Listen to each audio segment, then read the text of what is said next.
Welcome to 2025, where pastors live stream their lives, church scandals trend on Twitter within minutes, and religious leaders build empires that would make tech CEOs jealous. We're living in the age of the celebrity pastor, where Sunday sermons compete with Netflix for viewers and church donations can buy private jets.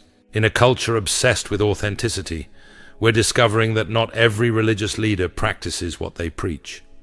Behind some of the most polished social media presences and inspiring YouTube sermons, darkness has been hiding in plain sight. From financial fraud that would make crypto scammers blush to personal betrayals that rival any reality TV drama, these are the stories of religious leaders whose actions didn't just shock their congregations, they broke the internet.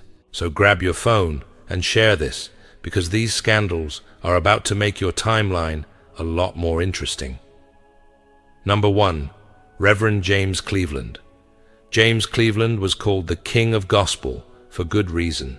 He started the Gospel Music Workshop of America, which became very important in gospel music. This wasn't just a small church program, it grew into a huge organization that brought gospel singers together from across the country. Cleveland was great at finding talent and helping people develop their musical skills. His workshops became the place where gospel singers went to learn and meet other musicians. But Cleveland kept his personal life very private, maybe too private. People in the gospel world sometimes whispered about him, but nobody really knew what was happening behind closed doors. Cleveland focused on his public image, talking about music and ministry rather than his private life. After Cleveland died, things became messy quickly. Christopher Harris, who Cleveland had taken in as a foster son, came forward with serious accusations. Harris claimed that Cleveland had sexually abused him for several years and even gave him HIV. The whole situation became a legal nightmare that hurt Cleveland's reputation. Harris said Cleveland used his position of power and trust to control him, taking advantage of a young man who looked up to him. The lawsuit brought up uncomfortable questions about Cleveland's personal life. People started talking about his sexuality in ways they never had before. Some people defended him strongly, saying the accusations were lies meant to destroy a good man's reputation. Others weren't so sure, especially when more details came out during the legal case. Cleveland's family and supporters fought back hard, but the damage was done. The case was settled out of court for an amount nobody talks about publicly. That settlement meant we never got to hear all the evidence, so people were left to make up their own minds about what really happened. Number 2. Reverend Clarence LaVaughn Franklin. Reverend Franklin was Aretha Franklin's father and was quite famous himself. He led Detroit's New Bethel Baptist Church and got involved in civil rights work alongside people like Martin Luther King Jr. Franklin was known for his powerful preaching style and his ability to draw huge crowds to his church. But Franklin had serious problems when it came to women. People talked about his affairs all the time, and not quietly either. Franklin seemed to think his position as a pastor gave him special privileges when it came to relationships. The worst rumor involved a 12-year-old girl from his church. Supposedly, he got her pregnant, and she had his baby. That's the kind of story that makes your stomach turn, whether it's true or not. The girl in question never came forward publicly, but the rumors continued for years. Later on, people started saying Franklin threw wild parties at his Detroit mansion. These weren't church social events. People described them as inappropriate affairs with drinking, drugs, and all sorts of wrong behavior. Franklin also had problems with the government about not paying his taxes. The IRS came after him for owing thousands of dollars. He got arrested on drug charges too, though the charges were dropped later. Franklin's story ended badly. In June 1979, someone shot him twice at his Detroit home during what looked like a robbery attempt. The attackers were never caught. Franklin spent the next 5 years in a coma before dying on July 27, 1984. He was 69 years old. Number 3. Bishop Eddie Long.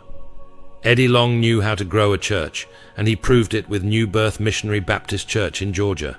When he took over, the place had maybe 300 members on a good Sunday. Under his leadership, that number exploded to over 25,000 people. Long preached what's called the prosperity gospel, telling people that God wanted them to be wealthy and successful. He dressed the part too, always wearing expensive suits and driving luxury cars. His personal mansion was worth millions, and he lived like a celebrity rather than a traditional pastor. But in 2010, Long's world came crashing down when 4 young men came forward with similar stories. They claimed Long used his position to pressure them into sexual relationships over several years. According to their lawsuits, Long would pick out young men in his congregation, shower them with attention and gifts, and then gradually manipulate them into inappropriate relationships. The accusers said Long gave them expensive jewelry, cars, and cash. He took them on fancy trips to other cities and countries, always making sure they stayed in nice hotels and ate at expensive restaurants. Long's congregation was not happy when these stories came out. Thousands of members left the church within months, and they weren't quiet about why they were leaving. People who had donated money and time to build up New Birth felt betrayed and angry. Despite all his public denials, Long settled those lawsuits in 2011. Nobody knows exactly how much money changed hands, but it was reportedly several $1 million divided among the 4 accusers. Number 4. Pastor Keon Henderson. Sometimes it's the little things that cause big problems in the social media age. In 2023, a video of Pastor Keon Henderson went viral, and not in a good way. During a church service at the Lighthouse Church, Henderson was preaching when a woman in the congregation started crying loudly.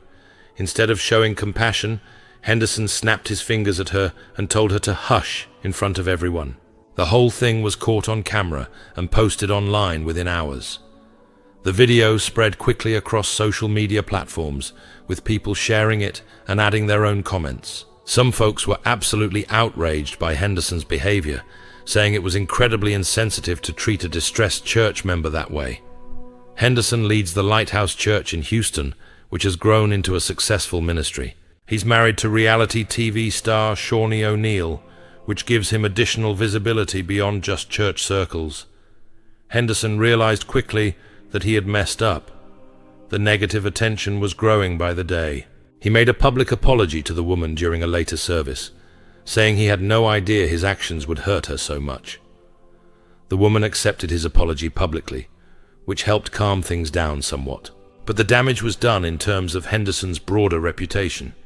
The video became a perfect example of how modern technology can turn a small moment of poor judgment into a major scandal. Number 5. Pastor David E. Wilson. Pastor David Wilson's scandal was the kind that makes you want to hide. In October 2019, a sexually explicit video started making rounds on the internet that allegedly showed Wilson engaged in intimate acts. People said the man in the video looked exactly like Wilson, who led Bible Way Ministries World Outreach in Texas.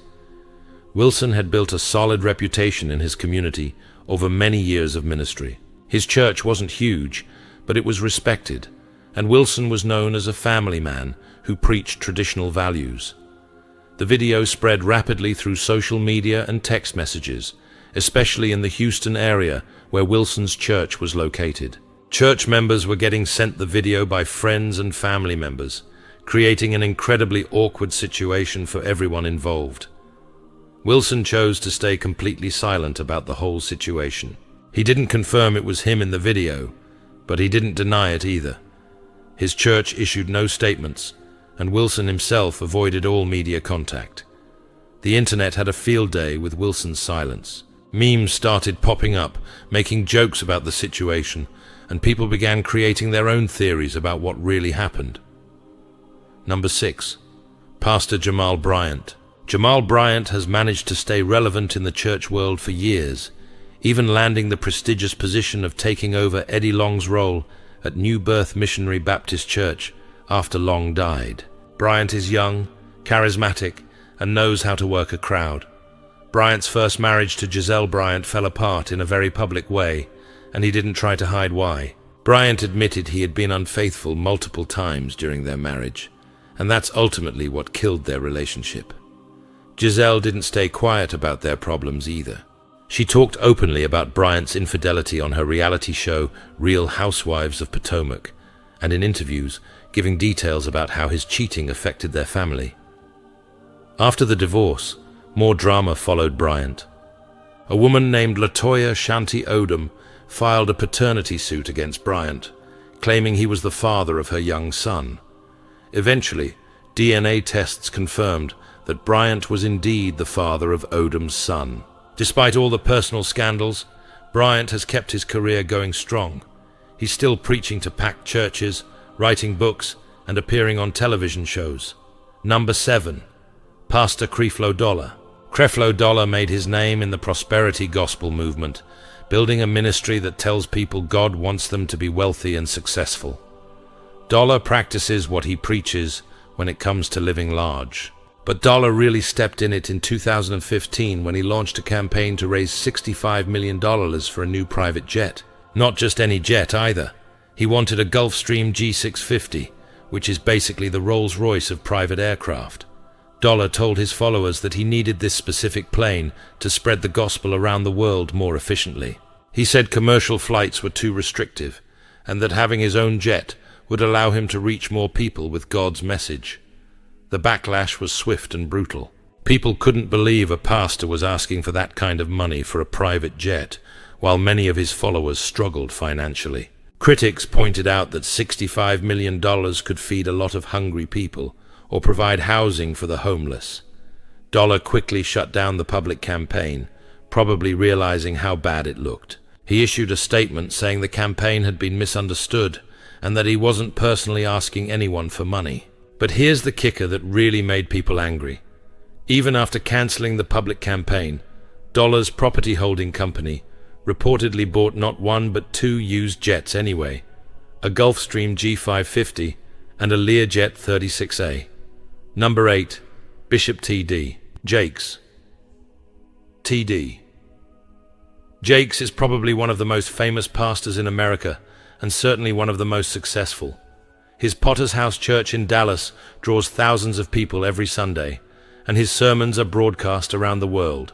But some people have serious questions about how Jakes lives compared to how he preaches. Critics point to his expensive lifestyle and wonder if it matches up with traditional Christian values about humility and helping the poor. Jakes owns multiple large homes, drives luxury cars, and clearly enjoys the finer things in life. His mansion in Dallas is reportedly worth several $1 million and includes all sorts of luxury amenities. The criticism gets stronger when people look at Jakes' congregation, which includes many working-class families who struggle financially. These are people who donate money to support the ministry while living paycheck to paycheck themselves. Number 9. Dietrich Haddon. Dietrich Haddon was known for his gospel music long before he became known for his messy personal life. He had a successful recording career and pastored a church, even though things were falling apart behind the scenes. Haddon accused his wife Demeter of cheating on him with Isaac Carey, another well-known gospel singer. He didn't keep this private either. He aired all their dirty laundry in public through interviews, social media posts, and even during church services. But here's where Haddon's story gets really messy and hypocritical.